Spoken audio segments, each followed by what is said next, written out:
Todos los cristianos vamos a experimentar pruebas. Vean ustedes aquí antes de Pedro se encuentra Santiago en el capítulo 1. Santiago era hermano de Jesucristo. Fue uno de los hermanos de Jesucristo, Santiago. Y él está escribiéndoles a los cristianos que comenzaron a ser perseguidos por el Imperio Romano. Y vean ustedes el consejo que Santiago comienza a delinear. Santiago 1, versículos 2 y 3. Hermanos míos, tengan por sumo gozo cuando se hallen en diversas pruebas, sabiendo que la prueba de vuestra fe produce paciencia. Sabemos entonces que todos nosotros vamos a ser examinados por Dios. Las pruebas, que son muchas, hay familiares pruebas en tu iglesia, en tu trabajo, con tus amistades, como matrimonio, con tus finanzas. Dios prueba el corazón.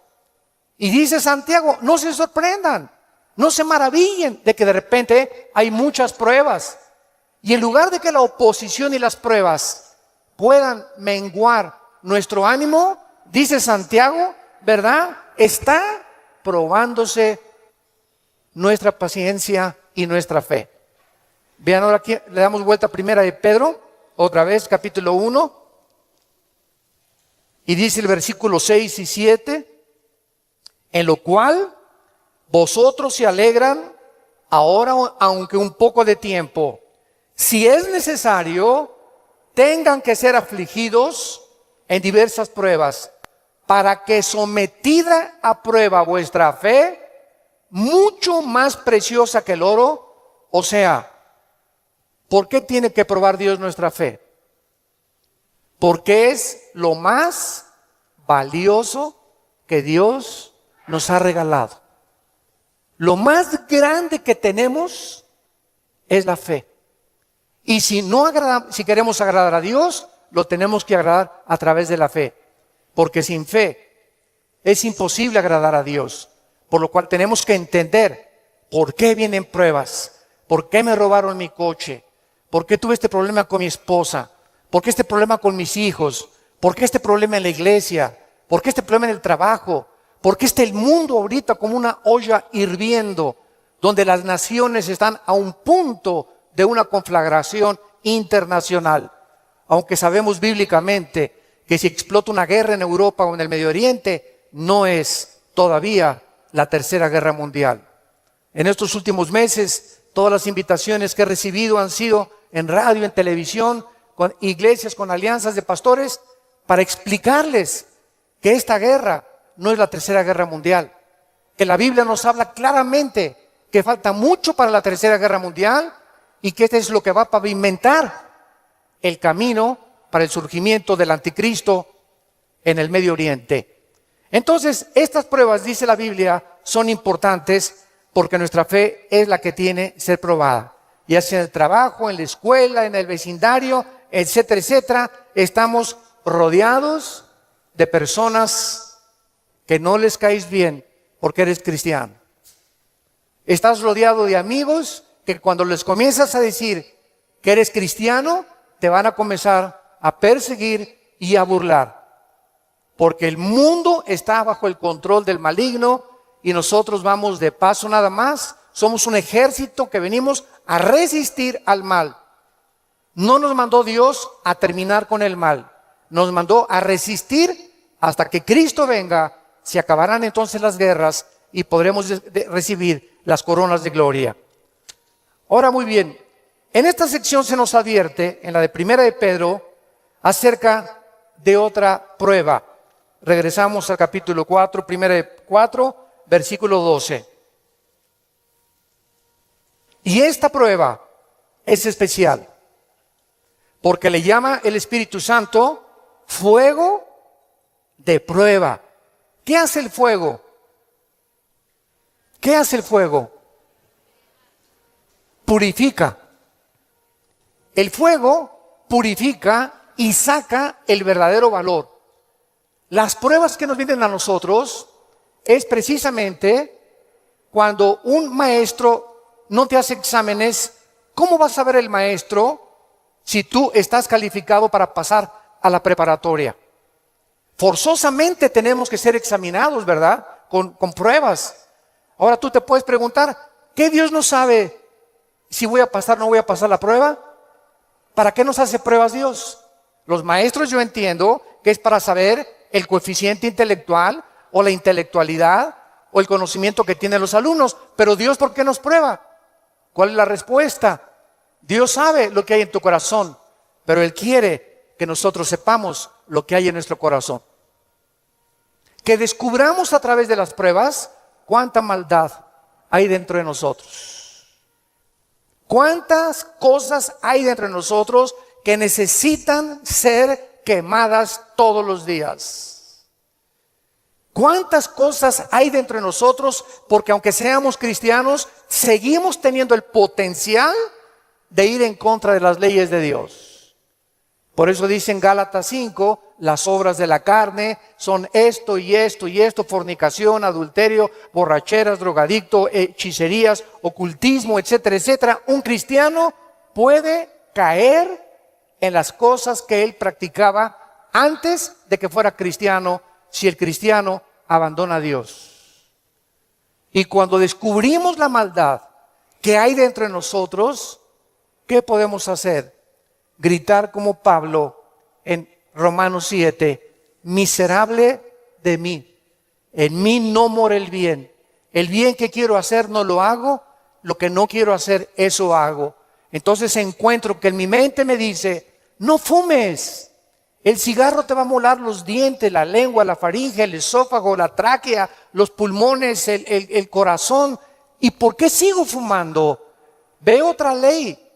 Mi mente me dice, estás mal, pero mi corazón me dice, hazlo. Y mi carne le gana a mi razonamiento.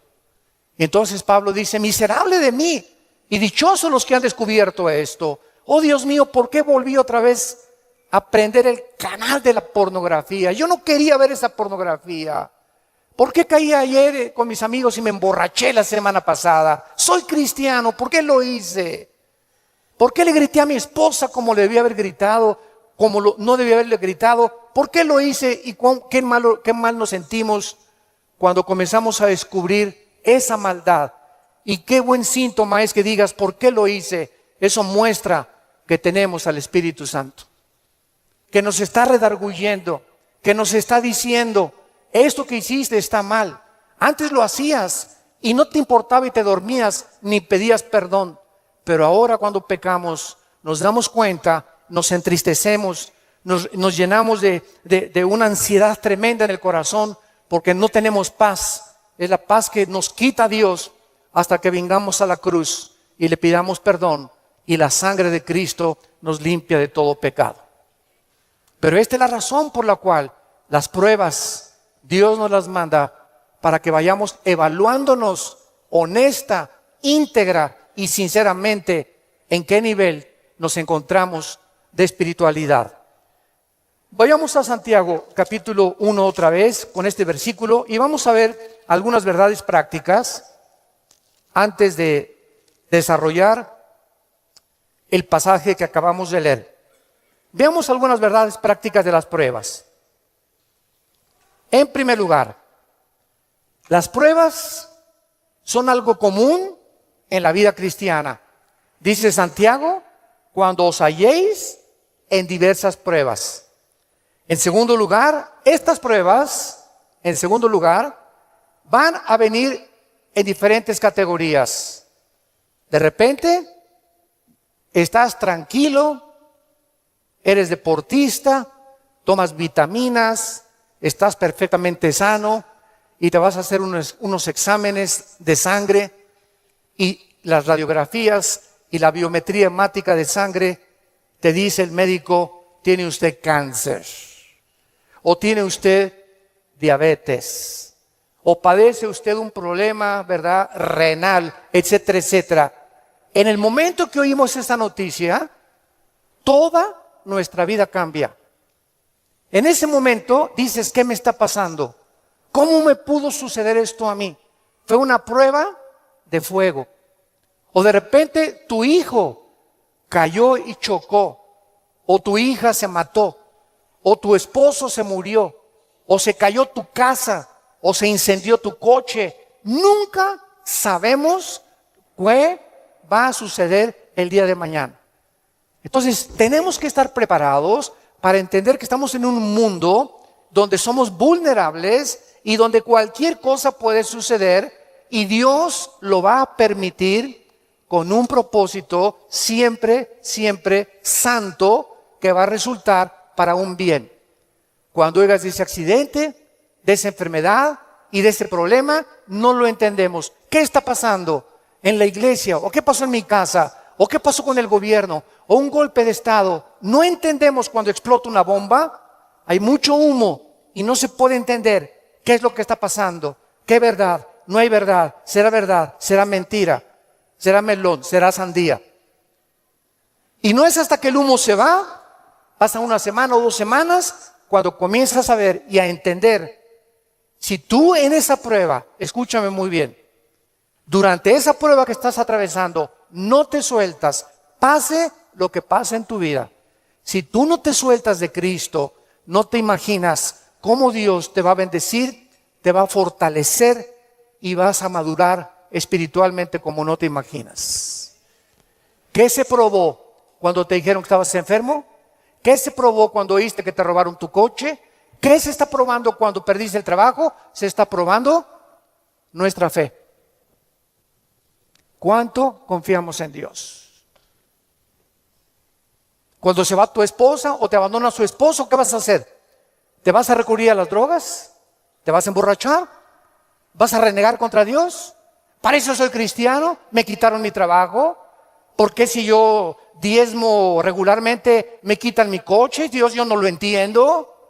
¿Y por qué me corren de mi trabajo si sabes que tengo que mantener a mi familia? Dios está buscando que nosotros veamos nuestra reacción, porque nuestra reacción determina el nivel espiritual que tenemos de fe. Y es precisamente en esas pruebas, en esas reacciones, donde Dios sabe cómo vas a reaccionar. Vamos rápidamente a Génesis capítulo 22. En el Antiguo Testamento, y veamos la prueba de fuego que pasó a Abraham.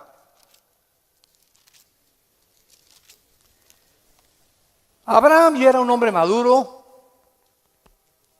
ya tenía el hijo de la promesa, Isaac. Y Abraham se le llama en Romanos capítulo 4 el padre de la fe. Por algo será, ¿verdad? Por algo será, porque son las pruebas de fuego las que nos gradúan en el ejército de Dios. Las pruebas, no las muchas pruebas, nos van preparando, pero hay una prueba de fuego que es nuestra graduación. Cuando ya Dios se da cuenta que no importa lo que pase en tu vida, nunca te soltarás de Él. Nunca blasfemarás de su nombre, nunca te llenarás de rencor ni de amargura contra nadie. Hayan hecho lo que te hayan hecho o lo que nos hayan hecho, el veneno más grande que nos impide graduarnos es la amargura. Es el veneno más grande de la vida cristiana. Bueno, aquí se encuentra Abraham, capítulo 22 del Génesis, y dice: aconteció después de estas cosas, o sea, estas cosas son todas las pruebas que Abraham había atravesado, que probó Dios a Abraham. Abraham podría decir: ¿otra? Oye, ¿otra, Señor? ¿Es juego? ¿Otra prueba? Pero Adán, quiero decirte una cosa, Abraham.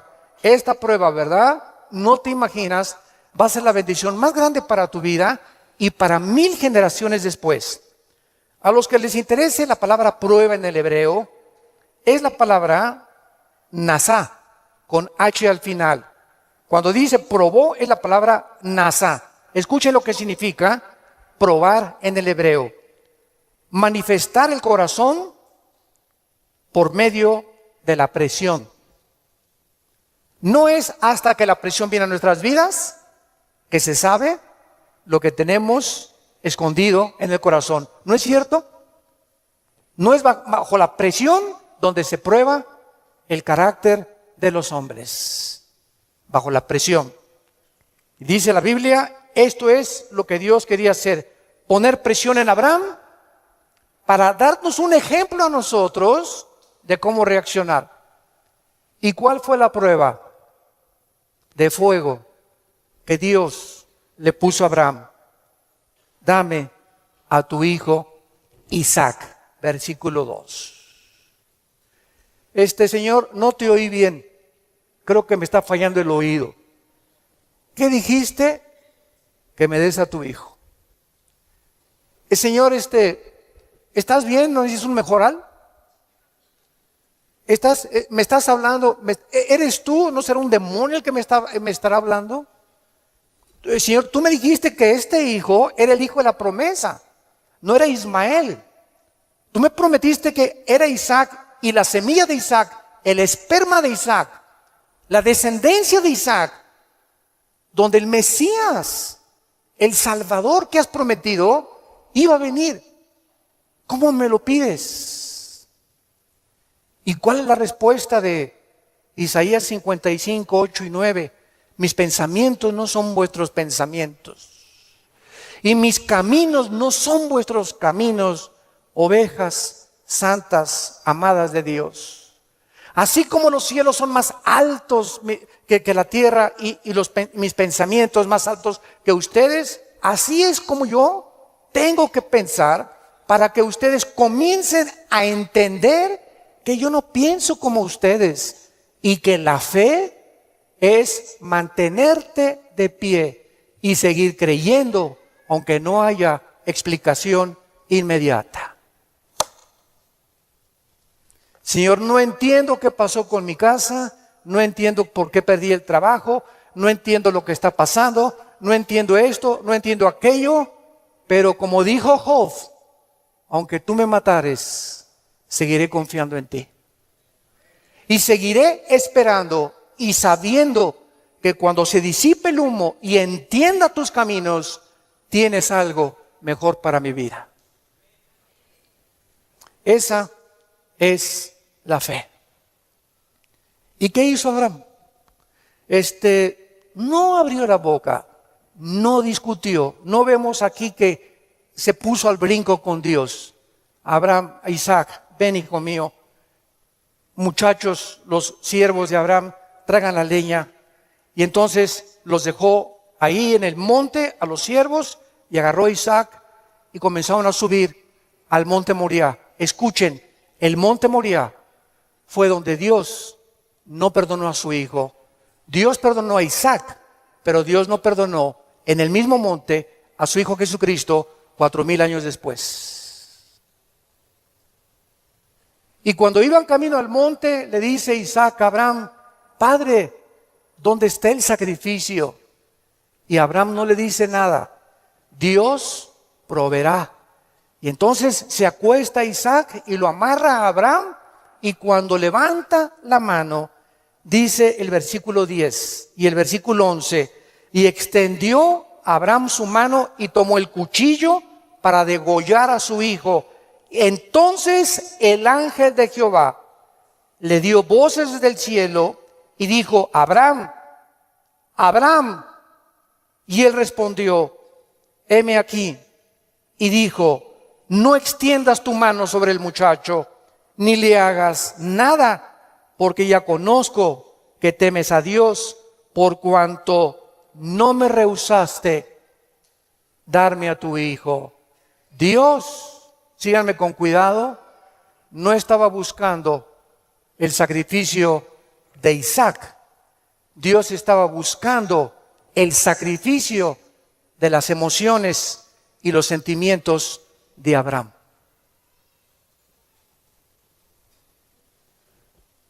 Abraham tenía que pasar la prueba de morir a sus emociones y a sus sentimientos y amar a Dios con todas sus fuerzas y con todo su corazón, escúchenme, más que a su hijo.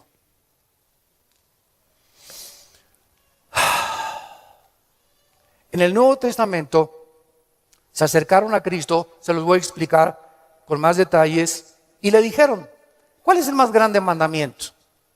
Y contestó Jesucristo, amarás a Dios con todo tu corazón, con todas tus fuerzas y con toda tu alma, y a tu prójimo como a ti mismo. Muy bien, hace algunos años yo orando le pregunté a Dios, porque alguien, ¿verdad?, me metió una idea satánica, un ateo, en un hotel, me acuerdo que se acercó y me dice, oiga, señor Alducin, el Dios que ustedes adoran es un misógeno, es un ególatra, es un Dios que solamente busca a Él, que nada más dice, ámame a mí con todo tu corazón, más que a tu esposa, más que a tus hijos. ¿Cómo puede ser esto posible? Me dijo este ateo. ¿Cómo puede usted reconciliar a un Dios que nos diga que lo amemos más a Él que a la propia familia? Y entonces me fui muy confundido. Me comenzó a dar vuelta, porque en ese momento me quedé así, ¿verdad? Le dije, ¿sabe una cosa? Voy a orar y le prometo que voy a buscar una respuesta de Dios. Nadie me había hecho nunca ese ataque a mi fe. Entonces pasó como unas 2 semanas, me puse a orar, ayuné como 2 días buscando esta respuesta y fue tan clara de parte de Dios. Y el Señor me mostró en la Biblia lo siguiente. Mira, hijo, me dice Dios, cuando yo les pido a ustedes, ámenme con todo mi corazón y con toda mi mente, ¿saben por qué se los pido?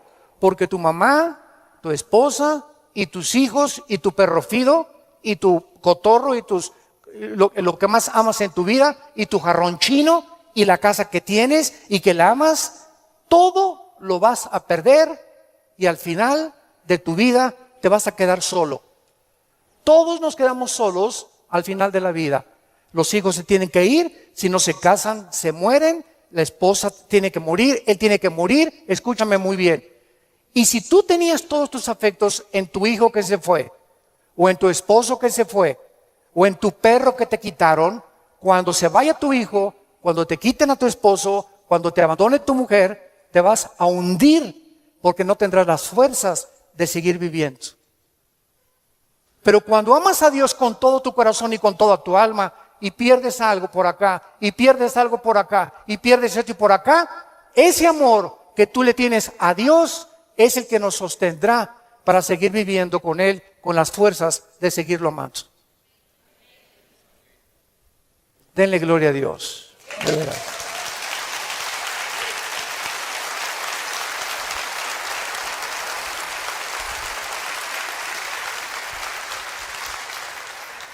La fe es creer aunque no entendamos.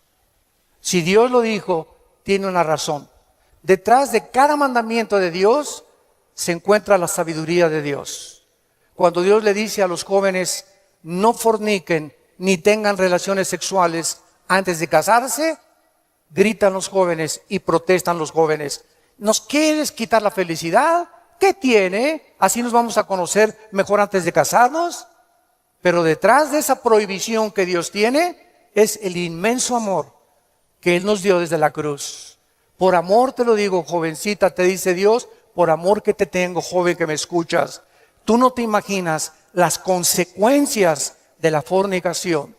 Vas a los 18, 19 años a ver crecer tu pancita, te vas a tener que salir de la escuela, él va a resultar con que no te quiere. Es increíble que por no haber puesto ustedes freno en sus relaciones meses antes, hayan ustedes acabado en un pecado que se llama la fornicación. Dios es sabio y nos dice a los casados, no cometerás adulterio. Dice Salomón en Proverbios 6, versículo 32, el que comete adulterio es falto de entendimiento, corrompe su alma el que tal hace. El que comete adulterio echa a perder su matrimonio, sus hijos, los celos, la infidelidad, que tarda años en poder levantarse. ¿Y todo por qué?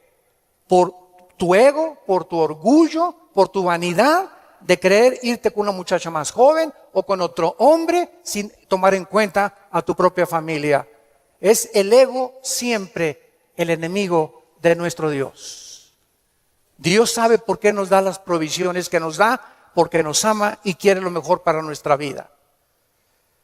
Y finalmente aquí en estas verdades prácticas en Santiago encontramos también, ¿verdad?, que las pruebas prueban la fe que tenemos y la fe nos muestra cuánto confiamos en Dios. Dice en el Salmo capítulo 11, versículo 1 y 2. En Jehová he confiado. ¿Cómo decís a mi alma que escape al monte cual ave?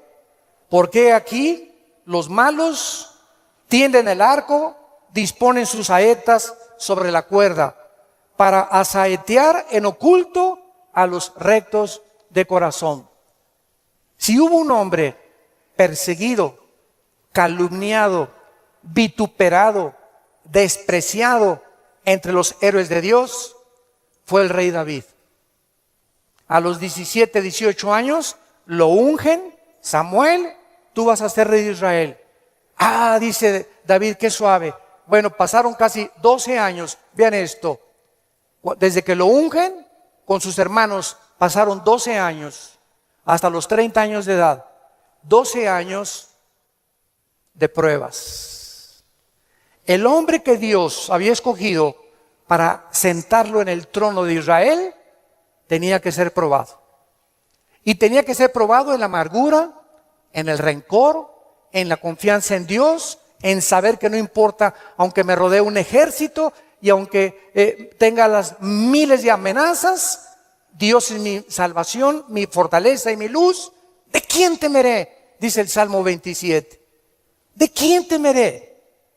Es el temor dentro de nosotros lo que nos impide confiar en Dios. Ay, tengo temor que si me entrego a Dios me va a pasar esto. O tengo temor que si hago estas cosas me va a pasar aquello. Ese temor lo tienes que vencer. Porque Dios no nos ha dado espíritu de temor, sino de valor, de poder y de amor propio.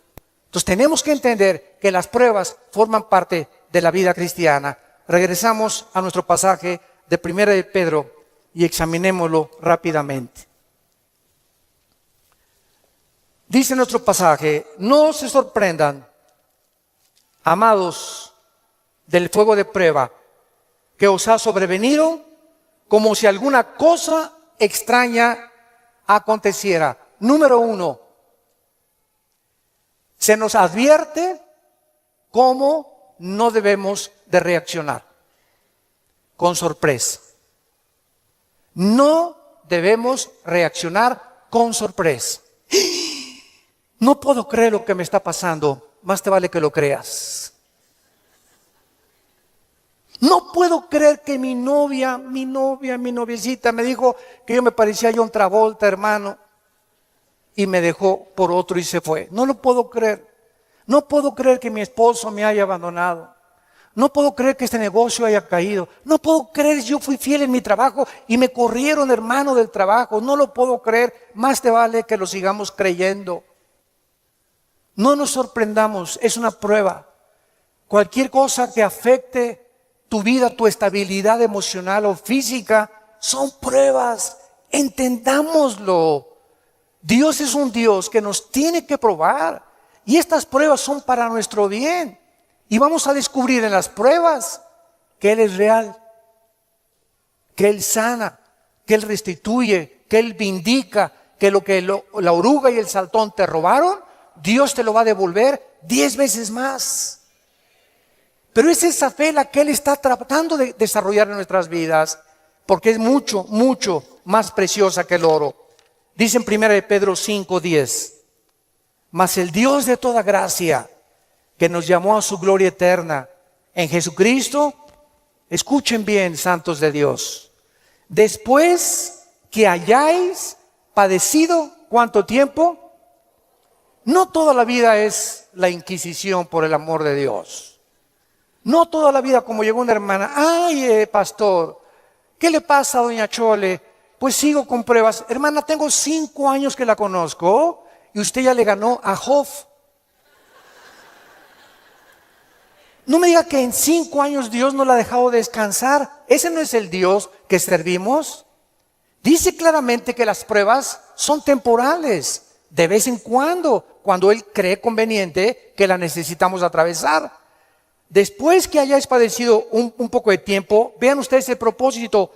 Él mismo os perfeccione, afirme, fortalezca y establezca después de las pruebas.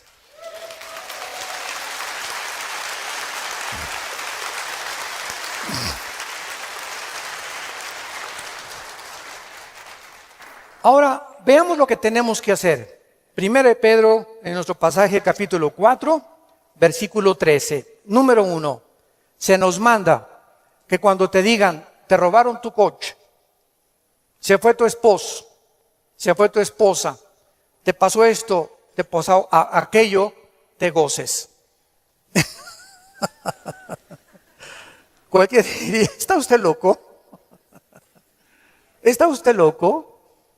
¿Cómo me voy a gozar cuando me dijeron que tengo diabetes? ¿Cómo voy a gozar cuando me robaron la cartera del cristalazo que me... Hermano, ¿no está viendo cómo estoy? Que tengo aquí un martillo para encontrar al que me rompió el carro. Le voy a dar un martillazo en la cabeza si me lo encuentro. O mi esposo, ¿verdad? Con la cara de cocodrilo. Qué bueno que se fue el cocodrilo y que se fue, ¿verdad? Ten mucho cuidado que tu reacción sea de gozo. Y les voy a explicar lo que se encuentra detrás. Cuando Job llegaron y le dijeron, quemaron tu rancho, tus camellos, tus ovejas, tus vacas y tus hijos. Y estoy seguro, por la clase de esposa que tenía, que si ella se lo hubieran llevado, hubiera estado más contento. Y a propósito, Dios se la dejó a ella. Yo entiendo cada vez más a mi Señor. No por ti, mi amor, mi esposa no va a creer.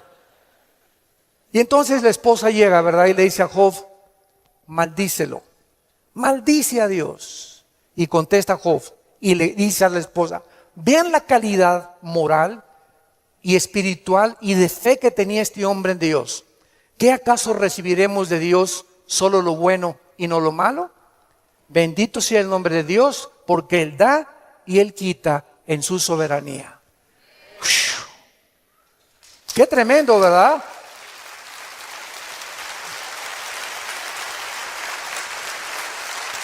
Qué tremendo. Entonces, en ese momento, cuando somos asaltados por dudas y malas noticias, en otras palabras, porque son malas noticias, en ese momento tengamos mucho cuidado de no permitirle a nuestro corazón que nos gobierne la lengua, porque de la abundancia del corazón habla la boca. Entonces, en lugar de preferir maldiciones o acusaciones, o eres tú Dios, o compartirlo con otras personas, híncate. Filipenses 4, 6 y 7. Híncate y dale a conocer a Dios, Señor, no entiendo lo que está pasando, no entiendo por qué me pasó esto, por qué esta enfermedad, oh Dios, no entiendo, pero quiero seguir confiando en ti. Solo te pido que mientras esto pasa y no lo entiendas, me fortalezcas y me muestres la razón para que yo pueda seguir bendiciéndote y adorándote. Es el tiempo más difícil de nuestra vida cuando no entendemos lo que está pasando. Vamos rápido a 2 Corintios capítulo 12. 2 Corintios capítulo 12 y veamos lo que le pasó al apóstol Pablo y la forma como él reaccionó. 2 Corintios 12.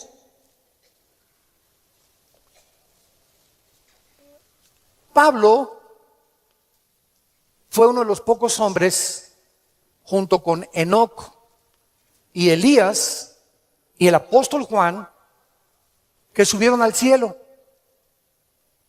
En el Nuevo Testamento, Pablo y Juan fueron los dos únicos apóstoles que subieron al cielo sin morir. Fueron sacados de su cuerpo espiritualmente.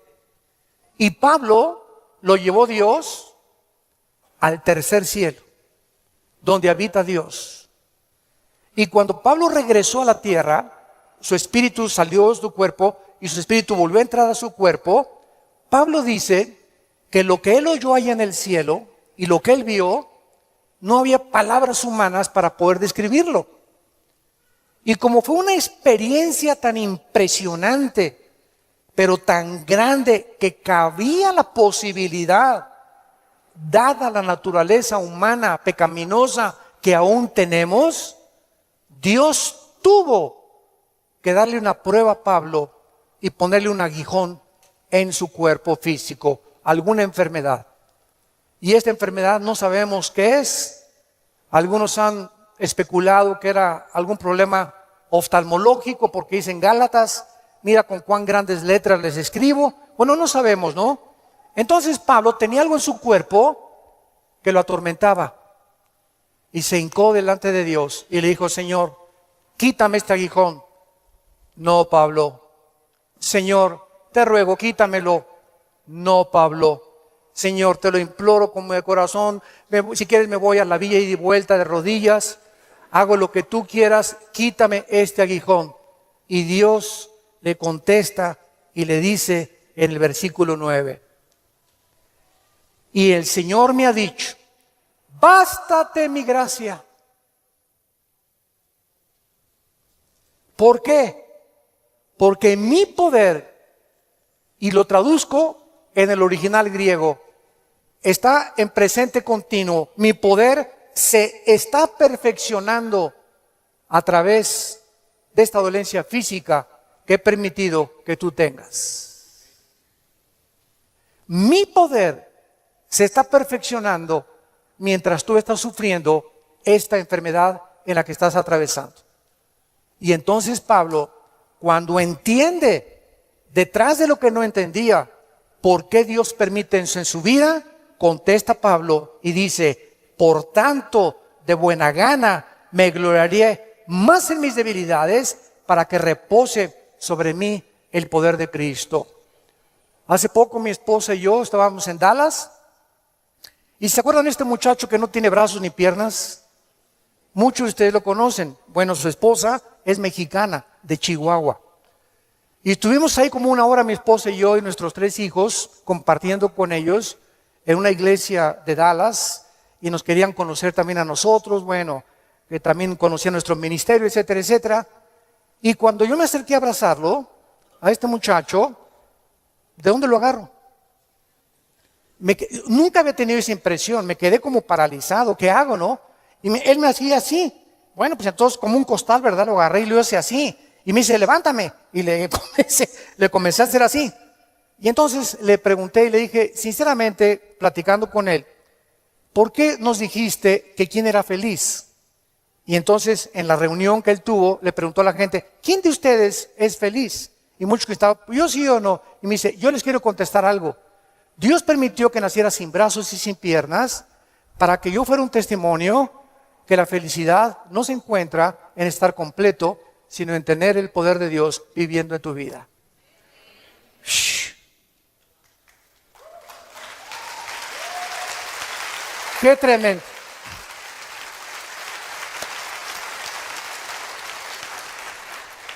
Mi esposa y yo nos bañamos de lágrimas. Tenemos piernas, tenemos brazos, tenemos casa, Conflex, un carro, lo que sea, nuestros hijos, y estamos descontentos. Teniendo contentamiento, teniendo sustento y abrigo, estemos contentos porque estamos vivos. Nosotros estamos completos, y él era más feliz que la mitad de los que fueron a escucharlo. Él riéndose, y era una felicidad, ¿no es cierto, Marta? Un gozo sincero. Él no estaba fingiendo, él estaba lleno del poder de Dios. Y transmitía en sus ojos esa paz, ese contentamiento, esa aceptación. Él dijo que a los 12 años se quiso suicidar porque todavía no había aceptado a Cristo. Y se metió y dice, ¿cómo me suicido? ¿Con qué? Ni modo que agarre una pistola y le haga así, ¿verdad? Se metió a la tina del baño y con la boca abrió la llave y se quería morir ahogado. Y cuando estaba el agua subiendo, muchos de ustedes que ya no oído su testimonio, yo lo traigo grabado en mi iPhone, dice que en ese momento dijo, si yo me quito la vida, nunca podré compensarles a mis padres y los haré culpables a mis padres, porque siempre se lamentarán porque yo nací así, y si hay un Dios, nunca conoceré el propósito por el cual permitió que yo naciera sin brazos y sin piernas. Y apagó la llave y le dijo, yo no entiendo, al año se convierte a Jesucristo. Y ha ganado millones de almas. Dios dicen que hay uno entre 15 o 20 millones de seres humanos que nacen así. A este muchacho Dios lo escogió Dios para dar un mensaje al mundo. La felicidad no está en el dinero, ni en tener salud, ni en tener casa, ni en tener vehículos, sino si tú tienes a Jesucristo y la paz de Él que sobrepasa todo entendimiento. ¿Saben ustedes por qué el astrofísico Stephen Hawking negó a Dios antes de morir? Simplemente porque no pudo explicar sus sufrimientos. Su esposa lo dijo, la primera esposa, Stephen está enojado con Dios, con un Dios que no existe. Se amargó contra alguien que no existe.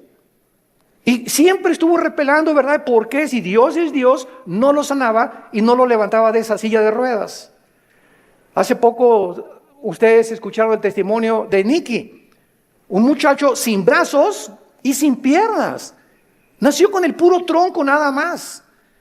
Y cuando oye su testimonio dice que a los 8 o 9 años de edad, como no podía suicidarse, se metió y con la boca abrió la llave del baño para ahogarse. Y en ese momento él reaccionó y dijo, ¿pero qué es esto? Y comenzó a gritarle, Dios, si existes, dime la razón por la cual me trajiste hacia el mundo, sin brazos y sin piernas. Y entonces él entrega a los 11, 12 años de edad su vida a Jesucristo. Y no se imaginan ustedes los millones de almas que este muchacho, Nicky se apellida, ¿verdad? Nicky ha ganado en el mundo. Aquí lo tuvimos en México y mi esposa y yo, su esposa es mexicana y se han discipulado con nosotros desde hace muchos años. La esposa de él y la familia de ella también. Ahora ya van a ser papás otra vez. Así como lo ven, pero juguetón. Gracias a Dios por su vida. Entonces, podríamos nosotros realmente, porque esta es la espada y este es lo que esgrimen los ateos. Los escépticos, los agnósticos, es que, ¿por qué si hay un Dios, hay un sufrimiento? ¿Por qué es? Entonces, como no pueden entender y no tienen respuestas, y no las van a tener fuera de la Biblia, se encierran en una cárcel, y en lugar de que este hombre hubiera podido escuchar a su esposa, bueno, ok, tú me dices que es un Dios, dime por lo menos, o explícame por qué permite el sufrimiento, pero ni siquiera quiso hacer eso. Negó completamente todo contacto con la Biblia. Y esta es la razón de esta serie que me he propuesto comunicarles a todos ustedes y a todos los que nos escuchan a través de las redes sociales, porque es el tiempo que seamos luz. El mundo está pidiendo respuesta a los políticos, astrofísicos, ateos, agnósticos, escépticos, etcétera, etcétera. Las universidades en Latinoamérica están llenas de ateos, infectando las mentes de nuestros hijos, incitándolos a una revolución, incitándolos a la violencia, porque ellos creen que a través de esta violencia y de este idealismo pueden ellos hacer un cambio en México social, o en Veracruz, o en cualquier otra nación. ¿Por qué? Porque hay un idealismo en la juventud que no tiene respuestas, y nosotros somos la luz del mundo. Ya es hora que brillemos, ya es hora que levantemos la lámpara.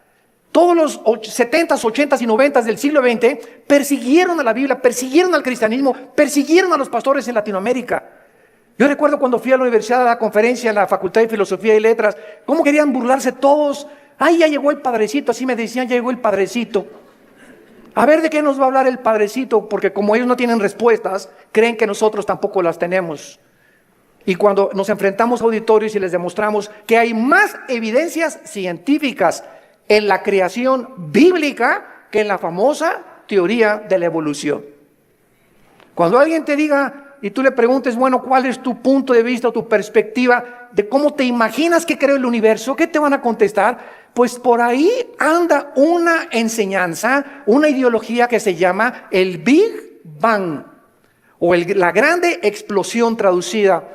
¿Y qué significa esto? Que pues los físicos y se imaginan, porque no se puede probar científicamente, que pues comenzó con una explosión en el universo. Y entonces de esa explosión se formó todo lo que nosotros vemos. Cuando las propias leyes de la física, la primera y la segunda ley de la termodinámica, contradicen el Big Bang. Virgen del Socorro. Me atrevo a decir esto. La misma física que dice la primera ley de la termodinámica, nada se crea ni se destruye. La segunda ley, todo tiende al desorden, a la oxidación, a la destrucción, a la corrupción. Nunca del desorden se ha formado el orden por el amor de Dios. Entonces, ¿cómo podemos estar defendiendo una teoría que la aceptamos ciegamente? Porque mi maestro me la enseñó. Porque tu maestro no tiene ninguna otra explicación. Y como dijo Dion Teofilito, como decimos aquí en México, ni la tendrán si no vienen a la Biblia. Porque por medio de la ciencia y por medio de la intelectualidad, que es limitada, el ser humano no puede traspasar y trascender la dimensión espiritual, la dimensión del mundo invisible. Entonces el intelecto choca contra las cosas que no entiende y al llegar ahí se vuelven locos. Entonces no puede el ser humano comprender la inmensidad del universo que nos rodea, ni los caminos ni los pensamientos de Dios, porque son más altos que los nuestros. Dios tuvo que bajar hace 2000 años en la persona de Jesús para Él comunicarnos y revelarnos los secretos que se encuentran detrás de su universo, de su soberanía, de la tierra, de dónde venimos, los animales, la genética y la ciencia que continúan demostrando y comprobando simplemente que la Biblia tenía la razón. Y ya es hora de hablar. Y es hora de tener una confrontación directa. Porque el mundo se está hundiendo en la confusión teológica, en la confusión ideológica. Los gobiernos los invitamos al próximo desayuno en junio, ya les dieron su volante, titulado El fracaso de los gobiernos humanos. Otra vez, ¿verdad? Vamos a examinar todos los gobiernos, nazismo, fascismo, monarquías, democracias, etcétera, etcétera. ¿Por qué ninguno ha funcionado? ¿Por qué siguen peleándose? ¿Por qué ahorita ya los partidos políticos en todas partes del mundo, ya sus convicciones, los estatutos en los que formaron sus partidos están deshaciéndose y contagiándose con el otro? Es como si nosotros dijéramos, soy cristiano, pero me voy a juntar con los mormones y con los musulmanes. Cuando los principios de los musulmanes, los principios de los mormones y el cristianismo se contradicen unos a otros. Entonces, ¿creo realmente que mis convicciones son reales y es la verdad? ¿O necesito otras ideologías porque no estoy seguro de lo que yo creo? Es una tristeza, se están derrumbando ante nuestros ojos todas las ideologías y todas las filosofías del mundo. Los sistemas de pensamiento están confundidísimos como jamás lo habían estado. Gubernamentalmente, teológicamente, filosóficamente, económicamente, es una confusión en el mundo tremenda. Es el estrés por el cual vive la gente. Es una incertidumbre de dónde está la verdad, dónde está la luz, quién tiene la verdad. Tú dices que en aquella religión, tú dices que en aquella religión. Discúlpame, en ninguna religión, en la persona de Jesucristo. Porque tú puedes tener X religión sin tener la verdad, ni tener al Hijo de Dios en tu vida. Él fue el que vino y nos dijo, no los católicos, no los evangélicos, no los nazarenos, no los mormones. Jesús dijo, yo soy la verdad. Y cuando Él entra a tu vida, se te caen las vendas. Y de alguna forma el entendimiento se nos comienza a expandir. Y solo Dios, el Espíritu Santo, puede hacer que nuestra mente se abra para que cuando vengamos a la Biblia podamos entender, porque la Biblia, el autor es el Espíritu Santo, necesito al Espíritu Santo morando en mí para comprender los pensamientos de Dios. Ven a la Biblia sin el Espíritu Santo y vas a chocar contra los pensamientos de Dios. Porque el hombre natural no entiende las cosas del Espíritu, porque para él son locura. Porque estas cosas no se intelectualizan, estas cosas se disciernen espiritualmente. Veamos estos pasajes a continuación que nos van a servir de base para poder dar una explicación y comenzar ya a levantar la bandera de la fe. Dice en Romanos 5, versículo 3, y no solo esto, sino que también nos gloriamos en las tribulaciones, sabiendo que la tribulación produce paciencia. Alguien viene sin el Espíritu Santo y lee este versículo, la conclusión a la que llega dice, esto lo escribió un loco. ¿Cómo puede alguien que está atravesando tribulaciones o problemas gloriarse? Inmediatamente se enfrenta a esta persona con una pared.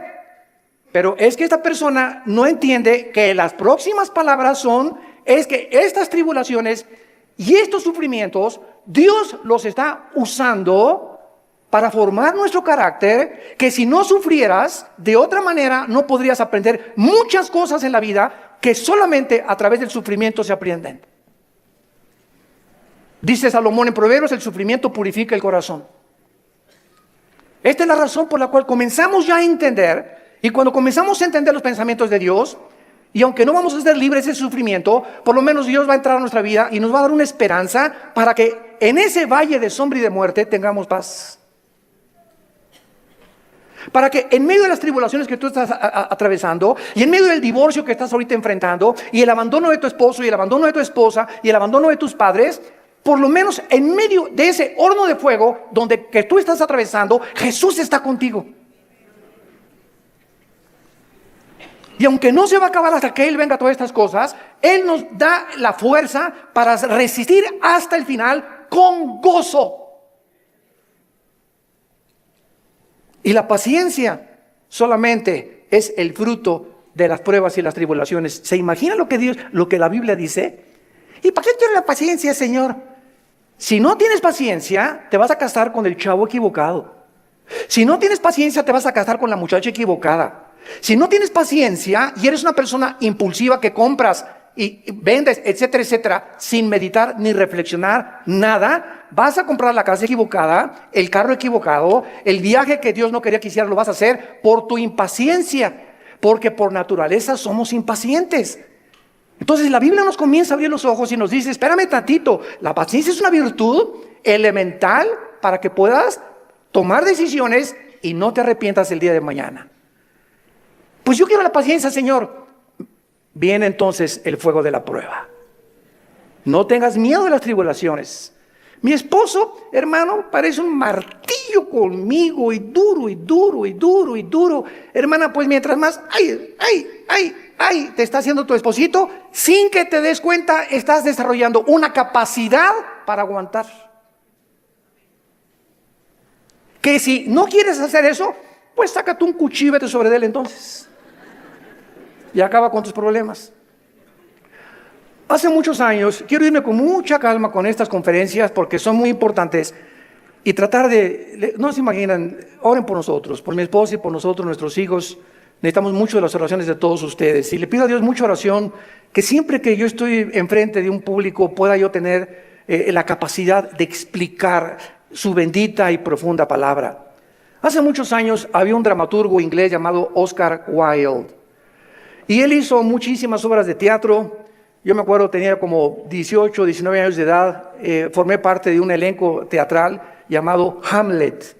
Y en una de las cosas que yo tenía que declarar durante el escenario, en el teatro, representando a Hamlet, ¿verdad? Dice así la obra de William Shakespeare: morir, dormir, no más. ¿Qué es más levantado para el espíritu? ¿Levantar las armas contra un piélago de calamidades y haciéndole frente a acabar con ellas? ¿O esperar el sufrimiento y dormir y morir no más? En otras palabras, este dramaturgo que no era cristiano, pero creía en Dios, Oscar Wilde, y tenía problemas morales, ¿verdad? No nos vamos a meter con eso ahorita. Oscar Wilde pudo entender que en la vida es o mueres o vives. Ahora, escojo vivir, aguántate. Decía mi papá, no chille, agarre piedras. Estamos vivos, no es Disneylandia, por el amor de Dios, ya madura. No es Reino Aventura. No estamos en el milenio todavía. Estamos en un mundo de una raza humana caída, donde hay pecado, muerte, oscuridad, sombras, tristeza, enfermedades, violencia, etcétera, etcétera. Y vamos a través de esta serie a explicar por qué permitió Dios esto. Y nos vamos a dar cuenta, cuando veamos la explicación de Dios, vamos a levantar las manos, te voy a decir, Señor, profunda es tu sabiduría y tu gracia y tu misericordia. Cuán profundos son tus pensamientos. Y yo era como era porque no entendía. Ahora entiendo, Señor, y te alabo y te bendigo. Y va a venir una paz sobre tu vida que sobrepasa el entendimiento, que te va a dar la fortaleza de seguir viviendo para Jesús. Y este es el propósito de esta serie que he tratado de preparar para todos ustedes y los que nos escuchan. Las tribulaciones nos producen paciencia. Necesitamos la paciencia. La segunda es Santiago capítulo 1, versículos 2 y 3. Santiago capítulo 1, 2 y 3. Hermanos míos, otra vez, parecía que estuviera loco Santiago, de cuál fumó. Tengan por sumo gozo cuando se hallen en diversas pruebas. ¿Quién puede llegar a esa conclusión, verdad? Gózate cuando te corran de tu trabajo. Gózate cuando pierdas tu casa. Gózate cuando tienes algún problema, ¿verdad? ¿Por qué me voy a gozar? Porque esa prueba que estás atravesando está produciendo paciencia. Otra vez, Santiago está de acuerdo con Pablo para poder, con diferentes palabras, decirnos que las pruebas producen paciencia. Entonces tú llegas a tu casa con tu esposa. ¿Qué crees, mi chenchita? ¿Qué, mi amor? Estás tan contento, te veo, te ascendieron de puesto. No, mi amor, al contrario, me corrieron. ¿Quién podría reaccionar así? Nadie, ¿verdad? Ni marihuano.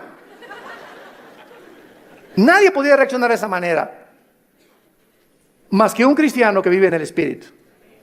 Y la esposa, oye, pero ¿sabes una cosa? Esto no es para que te pongas contento. Sí, mi amor, ¿sabes una cosa? Porque acuérdate de Romanos 8:28. Todas las cosas contribuyen para nuestro bien. Y no me corrieron porque haya sido ladrón, borracho, parrandero, jugador o defraudador. Me corrieron, ¿verdad? Por política, lo que tú quieras. Pero ¿sabes por qué me gozo, mi amor? Porque creo lo que dice la Biblia. Ahorita mi única reacción se había llegado, vieja, sácame la de don Julio reposado.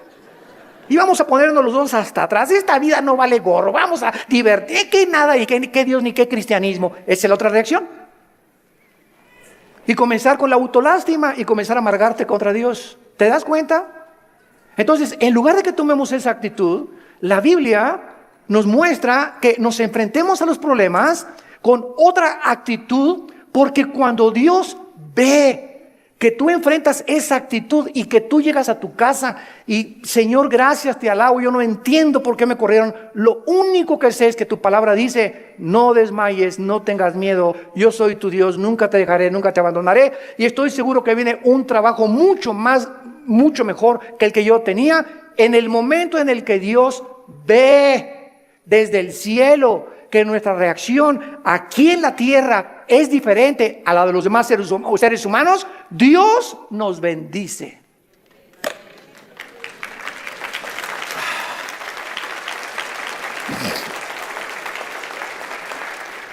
Porque sin fe, ¿y cómo se demuestra la fe?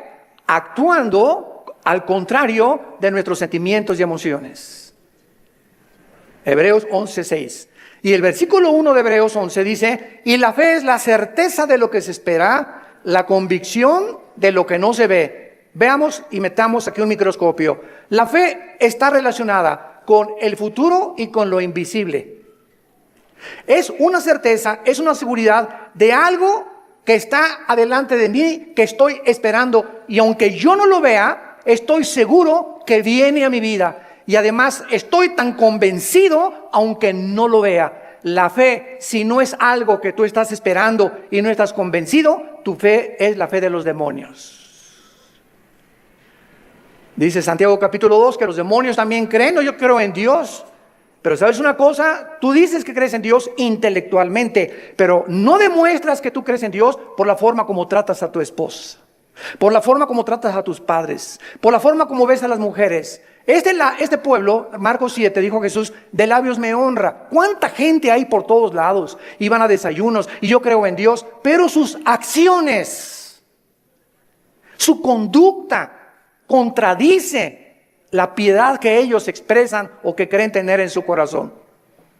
Entonces te vuelves un hipócrita, te vuelves un falso cristiano, porque la fe tiene que, dice Santiago, sin obras no es fe. La salvación es por la fe, pero la forma de demostrar que esa fe es salvífica, que realmente nos ha transformado, es cuando vemos que ha transformado mi vida. Ya no soy el que yo era antes antier, o hace un mes o hace 6 meses. Ahora cambió mi vida con mi esposa, la forma como veo a mis hijos, la forma como manejo mi negocio, la forma como me relaciono con la gente, la forma como veo a los gobiernos. Cambia completamente mi vida. Y si yo no manifiesto esta actitud o esta nueva conducta, no es cierto que soy cristiano. Y lo vamos a ver en el tercer pasaje, 1 de Pedro capítulo 1. Y ahí vamos a comenzar nuestra serie. Esta es la introducción. En 1 de Pedro capítulo 1, versículo del 6 al 9, escribe el apóstol Pedro, y los recipientes de esta carta eran judíos perseguidos por Roma. Esta carta fue dirigida a cristianos que están siendo perseguidos o sufriendo por su fe, en lo cual vosotros os alegráis, aunque ahora por un poco de tiempo, si es necesario, tengáis que ser afligidos en diversas pruebas, para que sometida a prueba, vuestra fe, mucho más preciosa que el oro, el cual, aunque perecedero, se prueba, con fuego se halla en alabanza, gloria y honra, cuando sea manifestado Jesucristo, a quien amáis sin haberle visto, en quien creyendo, aunque ahora no lo veáis, os alegráis con gozo inefable y glorioso, obteniendo el fin de vuestra fe, que es la salvación de vuestras almas. En otras palabras, y este es el tercer principio espiritual de nuestra serie, la fe de todos aquellos que han dicho: Jesús, entra a mi vida. Ayer en el desayuno tuvimos más de 35 decisiones, gracias a Dios. Y la gente que hace una decisión por Jesucristo, quiero que lo sepas, tu fe va a ser probada. Tu fe va a ser probada. ¿Y saben ustedes dónde comienza a ser probada? En la familia, con tus hermanos y con tus papás o con tus primos. ¿Por qué? Porque la primera prueba de la fe es la persecución. Ayer nos contaba mi hermano Alejandro, él es el director del Instituto Teológico Internacional del LITI, y nos contó una anécdota mientras veníamos de Toluca al desayuno, en el camino, que yo no la conocía de mi hermano. Y me dice: Armando, tú sabes que cuando yo me convertí, porque él fue el primero en la casa que se convirtió, y yo los correteé como 2 o 3 años, una vez quise incendiar una reunión de oración. El gadareno era Pinocho comparado con los demonios que yo traía. Y se los digo en serio. Y me dice mi hermano: tú sabes que cuando yo me convertí, llegué a la casa y mi mamá inmediatamente me quiso correr. Ya te metiste con una secta, quién sabe qué te metieron, etcétera, etcétera. Total, dice, me tuve que salir de la casa y a los 4 días regresé a la casa. ¿Y qué crees? Estaba un cuñado mío, nuestras hermanas, la abuela, los tíos, y me hicieron juicio. Todos alrededor de la mesa diciéndome: a ver, acércate por favor, estamos escuchando que ya te cambiaste de religión y que andas por ahí con unos aleluyas y quién sabe qué tantas cosas, y en esta familia la única religión que tenemos es tal y tal y tal y tal cosa. Y dice mi hermano: yo lo único que hice es a todos ellos que me hicieron juicio por haber aceptado a Cristo, en lugar de que contentos de que dejé las drogas, porque era bien hipioso mi hermano antes, y le metía todo, ¿verdad? En lugar de que estuvieran contentos, estaban completamente enojados que yo había comenzado a leer la Biblia. Y lo único que les dije fue, puse la Biblia en medio de todos y les dije: ¿la han leído? Y comenzaron todos a voltearse unos con los otros. No, Chepo. Pues si no la han leído, ¿qué base tienen para juzgarme que yo estoy mal?